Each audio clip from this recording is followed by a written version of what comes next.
जय महाराष्ट्र. मी अनिकेत पेंडसे. पुढच्या 10 मिनिटात आपण घेणार आहोत जगभरातल्या 20 ठळक घडामोडींचा आढावा. सुरुवात करूयात वर्ल्ड 20 न्यूजला.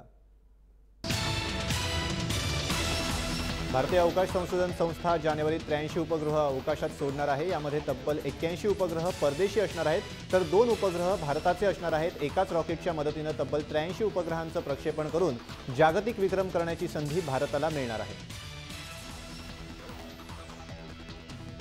अमेरिकेतील टाइम मासिकेनं 100 सर्वात प्रभावशाली छायाचित्रांच्या संकलनात सरख्यासह महात्मा गांधींचं 1946 मधलं एका छायाचित्राचा समावेश केलाय. महात्मा गांधी यांचं हे कृष्णधवल छायाचित्र प्रसिद्ध छायाचित्रकार मार्गारेट बोर्केव्हाइट यांनी काढलं होतं.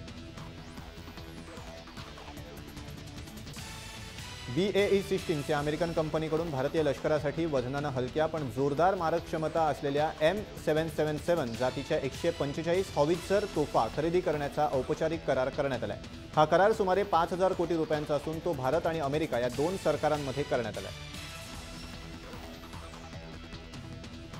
पाकिस्तानमधून घडवण्यात येणाऱ्या दहशतवादामुळे प्रादेशिक स्थैर्य आणि शांततेला मोठा धोका निर्माण झाल्याचं भारत आणि अफगाणिस्ताननं म्हटलंय. या आव्हानाचा मुकाबला करण्यासाठी दहशतवाद प्रतिबंधक कार्यप्रणाली तयार करणं यावरच हार्ट ऑफ आशिया परिषदेत प्रकाशझोत टाकण्यात येणार असल्याचं भारतानं स्पष्ट केलंय. शनिवारपासून 2 दिवसांच्या परिषदेला सुरुवात होतीये.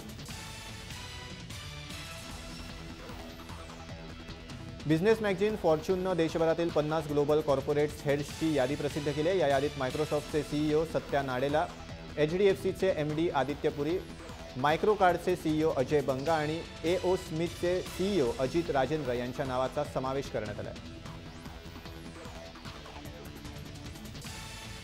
पाकिस्तानच्या लष्कर प्रमुखपदी लेफ्टनंट जनरल कमर जावेद बाजवा यांच्या नियुक्तीमुळे भारतानं अधिक काळजीपूर्वक आणि सावध राहिलं पाहिजे असं मत माजी लष्कर प्रमुख विक्रम सिंग यांनी व्यक्त केलंय. संयुक्त राष्ट्रांच्या काँगोतील मोहिमेमध्ये विक्रम सिंग यांच्या नेतृत्वाखाली बाजवा यांनी काम केलं होतं. बाजवा यांच्या दृष्टिकोनाबद्दल भारतानं काळजीपूर्वक आणि दक्ष राहिले पाहिजे असं सिंग म्हणाले.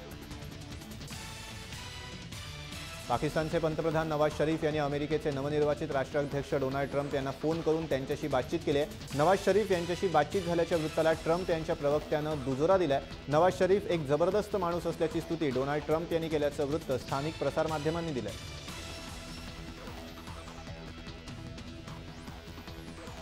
पाकिस्तानचे नवे लष्कर प्रमुख जनरल कमर जावेद बाजवा यांना भारतीय सीमांवरचं लक्ष केंद्रित करण्याचे आदेश तिथल्या सरकारनं दिलेत. जनरल बाजवा यांच्या नियुक्तीनंतर आमच्या संरक्षण विषयक धोरणात कोणतेही बदल होणार नाहीत असं पाकिस्ताननं जाहीर केलंय. भारत पाकिस्तानमधील तणावग्रस्त वातावरणामुळे सैन्य दलांची मदत मिळत नसल्यानं पाकिस्तानमध्ये जनगणना अनिश्चित कालावधीसाठी पुढे ढकलण्यात आली आहे. तब्बल 17 वर्षांनंतर ही जनगणना होणार होती. पाकिस्तानचे अर्थमंत्री इशाक दर यांनी नुकत्याच घेतलेल्या बैठकीत हा निर्णय घेतला.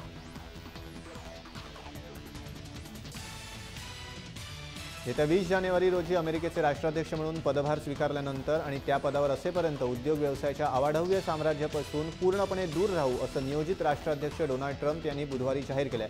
गडगंज संपत्ती असलेले ट्रम्प हे अमेरिकेतील एक बडे उद्योगपती आहेत. राष्ट्राध्यक्ष झाल्यावरही ते या साम्राज्याची सूत्र स्वतःकडे ठेवणार की त्यातनं अंग काढून घेणार याविषयी अटकळी केल्या जात आहेत. अमेरिकेतील अब्जाधीश गुंतवणूकदार आणि तोट्यातील कंपन्या विकत घेऊन त्यांना ऊर्जितावस्थेत आणण्याची ख्याती कमावलेले विल्बर रॉस यांची अमेरिकेच्या व्यापार मंत्रीपदावर नेमणूक होण्याची शक्यता आहे. अमेरिकेतील उद्योगांचे देशातील आणि परदेशातील हित रॉस यांना चांगलंच माहिती आहे. क्युबामध्ये क्रिकेट खेळ मोठा नसला तरी क्युबाचे माजी राष्ट्राध्यक्ष फिडेल कॅस्ट्रो यांना अन्य खेळांबरोबर क्रिकेटचीही आवड होती. फिडेल कॅस्ट्रो 1998 साली बार्बाडोसाच्या दौऱ्यावर गेले होते. त्यावेळी कॅस्ट्रो यांना क्रिकेट खेळण्याची लहर आली. त्यांनी हाती बॅट घेतली आणि ते मैदानावर गेले. त्यावेळी ते 71 वर्षांचे होते. हॉलिवूडच्या एका प्रसिद्ध अभिनेत्रीनं आपल्या आयुष्यात घडलेला प्रसंग सोशल मीडियावर पोस्ट करून खळबळ उडवून दिली आहे. 29 वर्षीय इव्हान रसेल वूड या अभिनेत्रीनं किशोर वयात लैंगिक शोषणाला बळी पडल्याचं सांगितलंय. इव्हान रसेल वूडनं आपल्या ट्विटर अकाउंटवरून एक पोस्ट अपलोड केली आहे. यामध्ये तिनं आपल्या आयुष्यात ज्या काही घटना घडल्या त्या सांगितल्या. शनिवारी आलेल्या पावसामुळे कतारमध्ये पूरपरिस्थिती निर्माण झाली. अनेक प्रमुख रस्त्यावर पूर आलाय. मुळात अल्प पर्जन्यमान असलेल्या कतारमध्ये राज्यातील पूरपरिस्थिती पाहता धोक्याचा इशारा देण्यात आलाय. पर्ल कतारमधील नवीन इमारतीत पाणी शिरलंय.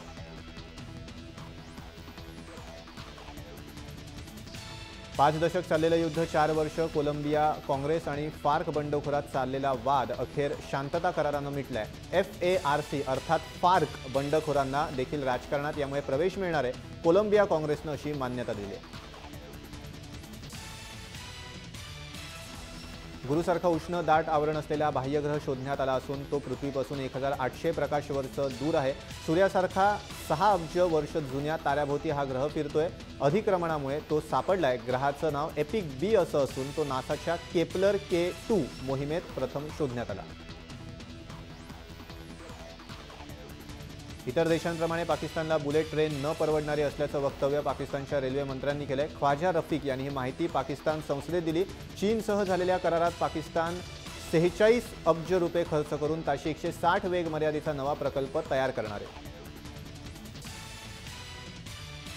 जम्मू काश्मीरमधील नागरोटामध्ये लष्कराच्या छावणीवर हल्ला करणाऱ्या 3 दहशतवाद्यांजवळून मोठ्या प्रमाणावर हत्यारं आणि स्फोटकं जप्त करण्यात आली आहेत. त्यांच्याकडून धोकादायक रसायनंही मिळाली आहेत. अशा प्रकारची रसायनं उरी हल्ल्यात सामील असलेल्या दहशतवाद्यांकडून हस्तगत करण्यात आली होती. त्याशिवाय त्यांच्याकडनं काही कागदपत्रही हस्तगत करण्यात आली आहेत. आता जम्मू काश्मीरमधील नागरोटा इथे लष्कराकडून कोम्बिंग ऑपरेशनला सुरुवात झाली आहे.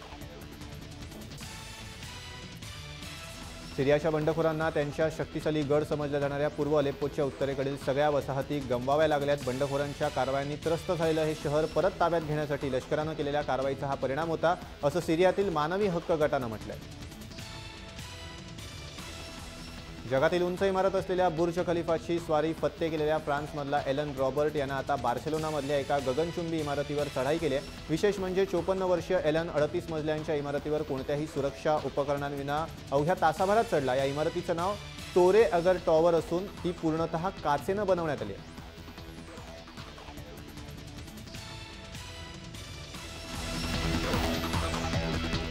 वर्ल्ड 20 न्यूजमध्ये वेळ झाली इथेच थांबण्याची. ताज्या अपडेट्ससाठी तुम्ही पाहत राहा जय महाराष्ट्र.